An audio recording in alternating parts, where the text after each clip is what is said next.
Yo, what's going on guys? HyperX here, and today I want to talk about Pokemon Legends Arceus because recently they dropped a new gameplay video, and in that gave us a better look at some of the mechanics, some of the stuff we'll be getting up to. And this is definitely one of those games you guys might remember I've said in previous videos that I definitely want to see more because I love Pokemon, I love the series, and you know, there are aspects of this game that definitely sound interesting, but from everything I've seen so far, it still looks a little bit rough around the edges. I'm still going to play it. Don't get me wrong, I'm still going to jump in and I'll probably really enjoy it. It might just be one of those things that just doesn't demo very well, but I will just still say that I'm a little bit skeptical at the moment until I can go hands-on, until I can actually get a feel for it, which admittedly isn't that far away. Then I won't know for certain. But regardless, let's talk about it, because looking through this gameplay video, the mechanics do seem to have a bit of meat on their bones, and it definitely does have some Monster Hunter vibes, which of course is my jam. So, if you guys do enjoy this, a like would be super appreciated. Let me know in the comments down below. Has this gameplay video kind of changed your mind? Are you excited? Are you still on the fence? What do you guys think? I really want to know. Do you want to see more of this in the channel? Either way, let me know all that stuff because it is super helpful, because then I can kind of gauge what you guys want to see from us. And of course, don't forget to subscribe because you don't want to miss it. So, let's talk about it. First things first, setting. Again, this game takes place in Hisui, which is basically an ancient Sinnoh, the setting of Diamond, Pearl, and Platinum. You even see Mount Coronet in the middle of the map, which is super cool.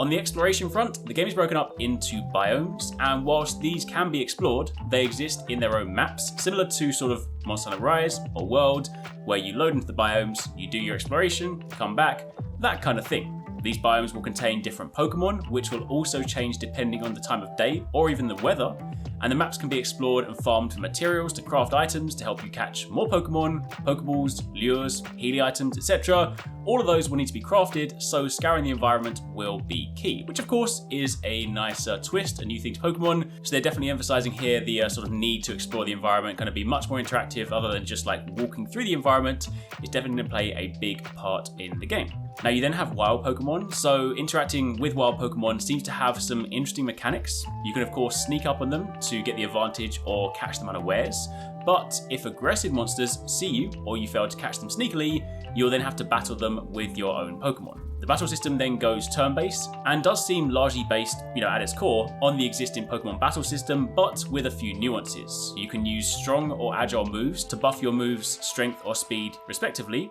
at the cost of the other attribute. So strong moves come out slower, agile moves come out weaker, so of course depending on whether you want to attack fast or attack hard will of course vary what you choose. It does of course create interesting dynamics that we've seen in games like Grandia, Star Renegades, Child of Light, where you can sort of utilize strategies where you interrupt your opponent's moves at the right time to then capitalize on big damage. Now on top of this, we also have alpha Pokemon, which are basically just dense Pokemon. They are huge. They look like boss Pokemon of their species. Again, think Apexes in Rise that have different movesets and stronger abilities. We see the example of Walrein in the trailer, and Raichu just gets slapped out of him even though he uses a solid strategy.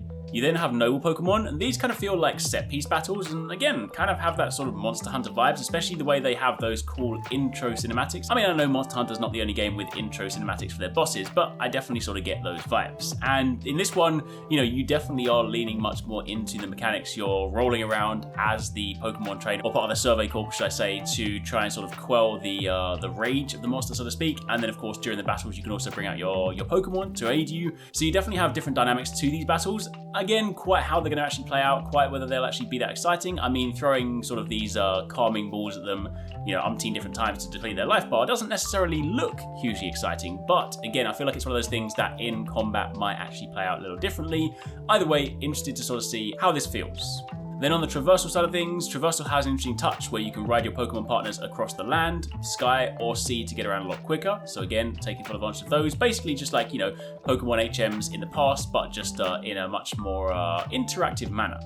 You then have the village, where Jubilife Village acts as your hub. If you've played Rise or World, you'll kind of know what to expect from this, where you pick up quests, you get new gear, you craft supplies, you trade Pokemons with other players. Most of these objectives will likely include battling and capturing different Pokemon, but it's still nice to see these dressed up in a way that gives sort of purpose as to why we're adventuring, and just sort of seeing a lot more life in the village. There's also customization as well. At the village, there's a clothes vendor to buy different goms. These look purely cosmetic, but again, it's nice to sort of see there's other progression systems tied to the game, and fashion is important. So I will say, again, mechanically speaking, like I said at the beginning, there's definitely some meat to the mechanics. It definitely does seem interesting. It's just that, you know, when you explore the open world, things do look a little bit barren, and some of the sort of mechanics where you're rolling around and just trying to dodge being attacked and things, and the fact that you're not typically designed to be fighting Pokemon, it does look a little bit weird, but I am more than willing to be proven wrong. In fact, I'm hoping I am proven wrong. I'm hoping it genuinely is one of those things where you find some games just don't demonstrate very well in these kinds of videos, but then when you play it, you're like, actually,